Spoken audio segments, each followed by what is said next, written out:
Welcome to Jaya's homely kitchen. ഇന്ന് നമുക്ക് ഗോതമ്പ് കൊഴുക്കട്ട തയ്യാറാക്കാം. എല്ലാവരും ഗോതമ്പ് കൊഴുക്കട്ട വീട്ടിൽ തയ്യാറാക്കുന്നതാണ്.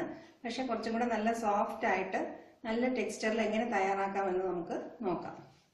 ഇൻഗ്രീഡിയൻസ്: 500 ഗ്രാം ഗോതമ്പ് മാവ് എടുത്തിട്ടുണ്ട്. പിന്നെ വേണ്ടത് ഒരു തേങ്ങയുടെ പകുതി, അതായത് ഒരു മുറി തേങ്ങ ചുരണ്ടി വെച്ചിട്ടുണ്ട്. ആവശ്യത്തിന് ഉപ്പ്, ഒരു ടീസ്പൂൺ പഞ്ചസാര എടുത്തിട്ടുണ്ട്. പഞ്ചസാര വേണ്ടാന്നുള്ളവർക്ക് അത് ഒഴിവാക്കാം, നിർബന്ധമുള്ളതല്ല. പക്ഷെ പഞ്ചസാര ചേർക്കുമ്പോൾ കുറച്ചുകൂടെ ടേസ്റ്റും കുറച്ചുകൂടെ സോഫ്റ്റ്നെസ്സും കിട്ടാറുണ്ട്. പിന്നെ മാവ് കുഴയ്ക്കാനായിട്ട് വെള്ളം വേണം. ഞാനിവിടെ എടുത്തിട്ടുള്ളത് ഇളം ചൂടുള്ള വെള്ളമാണ്. ഒരുപാട് തിളച്ച വെള്ളം എടുക്കരുത്, പച്ചവെള്ളം എടുക്കരുത്. നമുക്ക് കൈ വെച്ച് തൊടാൻ പറ്റുന്ന രീതിയിലുള്ള വെള്ളം വേണം എടുക്കാൻ. കൊഴുക്കട്ടയ്ക്കുള്ള മാവ് തയ്യാറാക്കാം. ആദ്യം തന്നെ ഗോതമ്പ് മാവും ആവശ്യത്തിനുള്ള ഉപ്പും പഞ്ചസാരയും, മാവ് ഉപ്പും പഞ്ചസാരയും ചേർത്ത് നന്നായിട്ട് മിക്സ് ചെയ്യാം. അതിൻ്റെ കൂടെ തേങ്ങയും കൂടെ ചേർത്ത് കൊടുത്ത് നന്നായിട്ട് മിക്സ് ചെയ്തെടുക്കാം. മാവിന് കൂടെ കുഴച്ച് കൊടുക്കുക. തേങ്ങയുടെ നനവ് കൊണ്ട് ഗോതമ്പ് മാവ് ചെറുതായിട്ടൊന്ന് നനഞ്ഞു കിട്ടും. ഇനി ഇതിൻ്റെ കൂടെ കുറച്ച് ചൂടുവെള്ളം ചേർത്ത്, ഇളം ചൂടുവെള്ളം ചേർത്ത് കുഴച്ചെടുക്കാം. വെള്ളവും കൂടെ ചേർത്ത് നമ്മൾ ചപ്പാത്തിക്ക് കുഴയ്ക്കുന്നത് പോലെ കുഴച്ചെടുക്കാം. കുറച്ച് വെള്ളം ചേർത്ത് നമുക്ക് നല്ല കട്ടിയായിട്ട് കുഴച്ചെടുക്കാം. ഇനി ചപ്പാത്തിക്ക് കുഴച്ചെടുക്കുന്നത് പോലെ മാവ് കുഴച്ചെടുക്കാം. പക്ഷെ തൊട്ട് നോക്കുമ്പോൾ നല്ല ഈർപ്പം ഉണ്ടായിരിക്കണം മാവിൽ. നമുക്ക് കാണുമ്പോഴേ അറിയാം നന്നായിട്ട് നനഞ്ഞിരിപ്പുണ്ട്. ഈ പരുവത്തിലാക്കി വേണം മാവ് തയ്യാറാക്കി വയ്ക്കാൻ. നല്ല സോഫ്റ്റ് ആയിട്ടുള്ളൊരു മാവായിട്ട് കുഴച്ചെടുത്തിട്ടുണ്ട്. കൊഴുക്കട്ടയുടെ മാവ് വെച്ചിരിക്കേണ്ട ആവശ്യമില്ല, ഉടനെ തന്നെ നമുക്ക് തയ്യാറാക്കാം. ഇതിന് കൊഴുക്കട്ട തയ്യാറാക്കുമ്പോൾ ഉരുട്ടിയല്ല നമ്മൾ തയ്യാറാക്കുന്നത്. ഇങ്ങനെ ഉരുട്ടി വെക്കുകയാണെങ്കിൽ വേകാൻ ഒരുപാട് സമയവും കിട്ടും. അകത്തൊരുമാതിരി പശ പോലെ നമുക്ക് ഫീൽ ചെയ്യും. അതുകൊണ്ട് ഇങ്ങനെ പിടി പോലെ ആയിട്ട് വേണം. പിടി കൊഴുക്കട്ടയുടെ ഫോമിലാണ് ഇത് ചെയ്തെടുക്കുന്നത്. ഈ ഷേപ്പിൽ ചെയ്തെടുക്കാം. ബാക്കിയുള്ള കൊഴുക്കട്ടയും ഇതുപോലെ തയ്യാറാക്കിയെടുക്കാം. ഞാൻ പറഞ്ഞിട്ടുള്ള അതേ അളവ് വെള്ളം ഒഴിക്കാനായിട്ട് ശ്രദ്ധിക്കുക. വെള്ളം കുറഞ്ഞു പോയാലും മാവ് ഒരുപാട് ഡ്രൈ ആവും. ഡ്രൈ ആവും തോറും കൊഴുക്കട്ട ഹാർഡ് ആവാൻ ചാൻസ് ഉണ്ട്. അത് ഇതുപോലെയെല്ലാം പിടി കൊഴുക്കട്ടയുടെ ഷേപ്പിൽ തന്നെ തയ്യാറാക്കി വെക്കുക. ഞാനിവിടെ 1/2 കിലോ മാവിന് ഏകദേശം ഒരു മുറി തേങ്ങ ചേർത്തിട്ടുണ്ട്.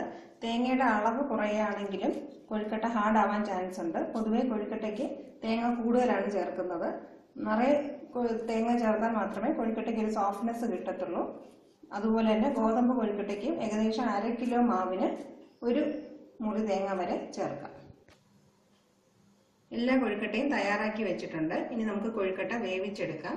ഞാൻ ഇതിനൊരു സ്റ്റീമറാണ് ഉപയോഗിക്കുന്നത്. സ്റ്റീമറിലെ അടിത്തട്ടിൽ പകുതിയോളം വെള്ളം വെച്ചിട്ടുണ്ട്. വെള്ളം ഒന്ന് ചെറുതായിട്ട് ചൂടായതിനു ശേഷം മുകളിലത്തെ തട്ട് വെച്ചു കൊടുക്കാം. ഞാൻ മുകളിലത്തെ തട്ടിൽ ഒരു ചെറിയ വാഴയില വാട്ടി ഇതിനകത്ത് വെച്ചിട്ടുണ്ട്. ഇത് അടിയിലുള്ള വെള്ളത്തിന്റെ നനവ് മുകളിലോട്ട് വരാതിരിക്കാനും കൊഴുക്കട്ടയ്ക്ക് കുറച്ചും കൂടെ സോഫ്റ്റ്നെസ്സും ഒരു ഫ്ലേവറും കിട്ടാൻ വേണ്ടിയാണ് ഇത് ചെയ്യുന്നത്. വാഴയില ചെറുതായിട്ടൊന്ന് വാട്ടി വേണം ഇതിനകത്ത് വയ്ക്കാൻ. വാഴയില കിട്ടാത്തവർക്ക് നല്ല വൃത്തിയുള്ള ഒരു തുണി നന്നായിട്ട് നനച്ച് പിഴിഞ്ഞ് വാഴയിലേക്ക് പകരമായിട്ട് ഇങ്ങനെ സ്പ്രെഡ് ചെയ്ത് കൊടുത്തിട്ട് അതിന്റെ മുകളിലായിട്ട് കൊഴുക്കട്ട വെച്ച് വേവിച്ചെടുക്കാം. ഇതിനകത്ത് കൊള്ളുന്നത്ര കൊഴുക്കട്ടയാണ് ഞാൻ വയ്ക്കാൻ പോകുന്നത്. ഏകദേശം 2 ബാച്ചായിട്ട് വേവിക്കേണ്ടി വരും. ഇങ്ങനെ ഒന്നിനൊന്നും ഒട്ടാതെ കൊഴുക്കട്ട അടുക്കി വെച്ച് കൊടുക്കുക. ഇനി നമുക്കിത് അടച്ചു വയ്ക്കാം.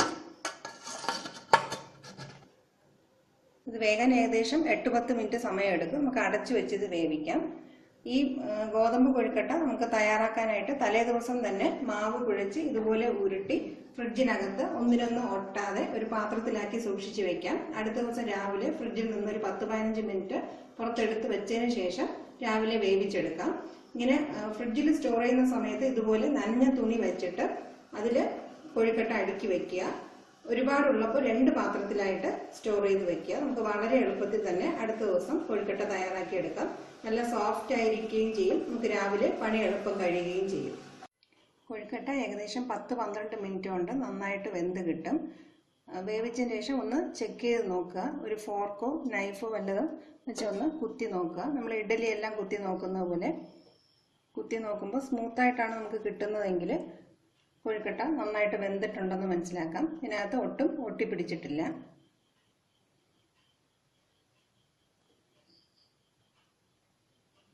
കത്തിയിൽ ഒട്ടും ഒട്ടി പിടിച്ചിട്ടില്ല. അതിൽ നിന്ന് തന്നെ നമുക്ക് മനസ്സിലാക്കാം കൊഴുക്കട്ട നന്നായിട്ട് വെന്തിട്ടുണ്ടെന്ന്. ഏകദേശം 12 മിനിറ്റ് വരെ മാക്സിമം മതിയാകും. അഥവാ വെന്തിട്ടില്ല എന്ന് തോന്നുന്നെങ്കിൽ 1-2 മിനിറ്റും കൂടെ വെച്ച് വേവിച്ചെടുക്കുക. വേവിച്ചതിന് ശേഷം അടപ്പൊന്ന് തുറന്നു മാറ്റുക. അടച്ച് തന്നെ വയ്ക്കരുത്. അടച്ച് വയ്ക്കുകയാണെങ്കിൽ ഈ അടപ്പിനകത്ത് നിന്നുള്ള വെള്ളം വീണ് കൊഴുക്കട്ട പിന്നെയും ഒന്നുകൂടെ സോഗി ആവാൻ ചാൻസ് ഉണ്ട്. അതുകൊണ്ട് അടപ്പ് ഉടനെ എടുത്തു മാറ്റുക. 1-2 മിനിറ്റ് തണുത്തതിന് ശേഷം ഒരു പാത്രത്തിലേക്ക് മാറ്റി വയ്ക്കാം. നമുക്ക് കാണുമ്പോൾ തന്നെ അറിയാം കൊഴുക്കട്ട നല്ല സോഫ്റ്റായിട്ട് നന്നായിട്ട് വെന്തിട്ടുമുണ്ട്. ഇത് ഏത് വശം ചുറ്റി നോക്കിയാലും അതിനകത്ത് വെള്ളത്തിൻ്റെ അംശമോ ഒന്നും കാണത്തില്ല. കാരണം നമ്മൾ വാഴയിലിട്ടാണ് വേവിച്ചിരിക്കുന്നത്. അടിയിലുള്ള വെള്ളത്തിൻ്റെ ആവി ഒട്ടും തന്നെ കൊഴുക്കട്ടയിൽ വരാൻ ചാൻസ് ഇല്ല. ഇത് ബിഗിനേഴ്സിന് വളരെ സഹായമായ ഒരു ടിപ്പായിരിക്കും. തീർച്ചയായിട്ടും ഇതുപോലെ ഫോളോ ചെയ്യുക. ബാക്കിയുള്ള കൊഴുക്കട്ട ഇതുപോലെ നമുക്ക് വേവിച്ചെടുക്കാം. സ്റ്റീമറിൽ വെള്ളം ഉണ്ടോ എന്ന് ചെക്ക് ചെയ്തിട്ട് ബാക്കിയും കൂടെ നമുക്ക് ഇതിനകത്ത് വെച്ച് വേവിച്ചെടുക്കാം. 1-2 ചെറിയ കാര്യങ്ങൾ ശ്രദ്ധിക്കാമെങ്കിൽ വളരെ രുചികരവും നല്ല സോഫ്റ്റായിട്ടുള്ള ഗോതമ്പ് കൊഴുക്കട്ട നമുക്ക് തയ്യാറാക്കിയെടുക്കാം. കുട്ടികൾക്ക് തന്നെ ഇത് വളരെ ഇഷ്ടമുള്ള രീതിയിലാണ് മധുരവും കൂടെ ചേർത്ത് നമ്മൾ തയ്യാറാക്കുന്നത്.